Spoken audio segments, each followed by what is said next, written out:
Panoorin natin ang surot at garapata kung paano sila maglaban sa tubig at kung sino sa kanila ang matibay sa labanan. Intro!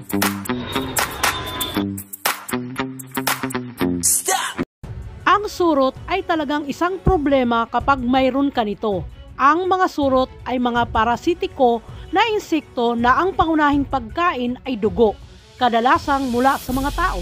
Alam nyo ba, ang mga surot ay maaaring umalis sa pwesto nila nang hindi nakakain sa loob ng 20 hanggang 400 days.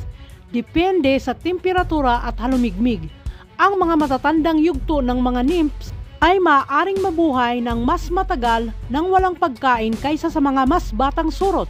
Ang mga matatanda ay nakakatagal ng walang pagkain ng higit sa 400 days sa laboratorio sa mababang temperatura. At kadalasan iniisip ng mga tao na ang pagkakaroon ng surot ay dahil sa hindi maayos na kalinisan. Hindi po, ang mga surot ay naakit sa init, dugo at carbon dioxide, hindi sa dumi. Bagamat mas pinipili ng karaniwang surot, Symiclectularius, na kumain ng dugo ng mga tao, kakagat din ito ng iba pang mga hayop na mainit ang dugo, kabilang ang mga aso, pusa, ibon at daga. Gaano ba kabilis dumadami ang mga surot? Ang mga babaeng surot ay karaniwang naglalagay ng isang average ng isang itlog bawat araw. Bagamat maaari silang mangitlog ng hanggang 5 o 7 itlog sa isang araw sa karaniwang pinakamataas. Tumatagal lamang ng 10 to 15 days para mapisa ang isang itlog. At ang surot ay maaaring magparami ng humigit kumulang 6 na linggo pagkatapos mapisa. Hindi mo dapat pigain ang mga surot dahil ilalabas nito ang dugo at anumang pathogens o bakterya na maaaring dala nito. Ang garapata naman ay isang uri ng surot, kuto o gagamba na nabubuhay sa ibabaw ng katawan ng mga hayop at sumisipsip ng kanilang dugo.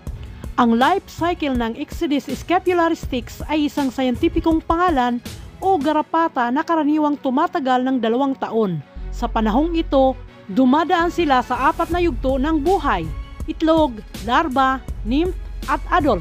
Pagkatapos mapisa ang mga itlog, ang mga garapata ay dapat may pagkain ng dugo sa bawat yugto upang mabuhay. Ang mga black-legged ticks ay maaaring kumain ng mga mammals, ibon, reptilia at amphibian.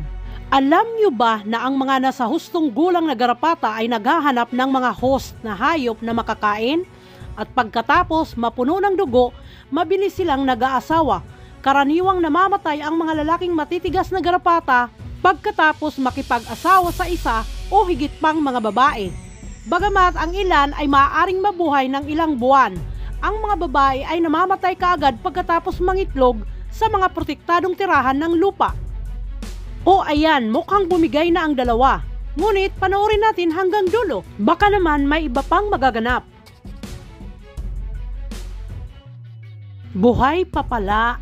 Kapag ang surot na lubog na sila sa tubig, hindi na sila makakalabas muli. Ito ay mamamatay sa ilang sandali pagkatapos ng paglubog, kapag ito ang kaso. Bagamat kung ang tubig ay malamig, ang mga surot ay malamang na mabubuhay dito ng mas matagal.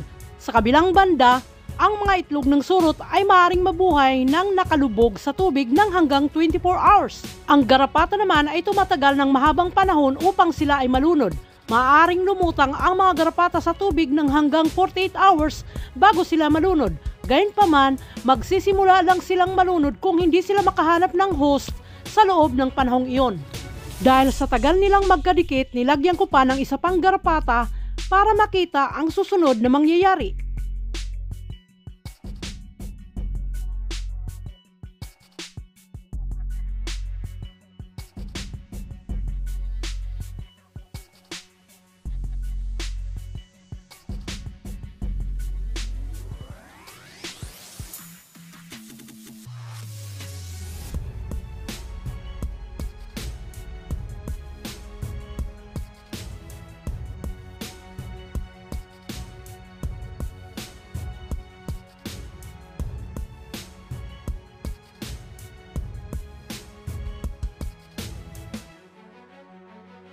Ang ending, tinulungan ni garapata ang kalahi niya na makahiwalay sa surot at tuluyang lumubog ang 2 garapata.